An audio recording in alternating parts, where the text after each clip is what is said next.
New tonight, some brand new video released this afternoon is raising questions about a small town police chief's role in a deadly shooting in Prince George's County. Our Alexis Wainwright watched the video tonight with an expert in cases like these to help us understand what went down. Wait. New police body-worn camera shows the moments before 45-year-old Tesfa Leith was shot and killed in September. Everything from beginning to end was wrong. I spoke with his sister over the phone, who says it's hard to process as they prepare for Leith's funeral Saturday. I hope this man is charged for it. Investigators say Cheverly police initially responded to the 6,000 block of Greenland Street in Riverdale to investigate a stabbing that happened earlier in the day in their jurisdiction. But it ended with Cheverly Police Chief David Morris firing the shots that may have killed Leith. In this particular case, what you see is you clearly see a threat coming towards the officer of the individual with a knife.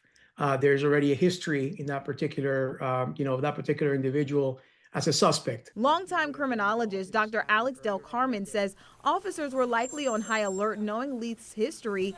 He also was holding two knives when they spotted him. Del Carmen relies on his 29 years of experience as a criminologist and professor of criminology at Tarleton State University in Texas to break down the body camera video. The rules of engagement generally are that police officers have to use force in order to stop the threat. He says the question is whether or not the use of force was used at the right time given the circumstances. What I see in this video is that there is an officer that's coming from the side of the suspect who is pointing the taser, meaning that he has the intentions of using the taser. He deploys the taser. What I am not certain about is the timing. The Maryland Office of Attorney General's initial statement said a Prince George's County police officer deployed a taser, but it was ineffective.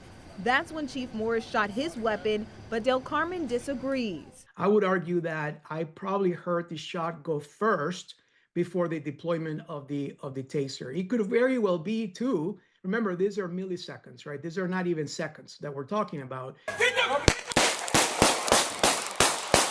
His family also questions it. It don't look like they even attempted with the taser.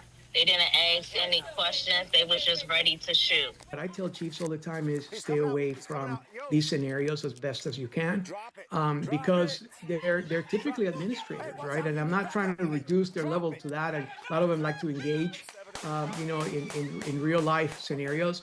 Now, there are still a lot of questions as this investigation continues. Alexis Wainwright, WUSA 9.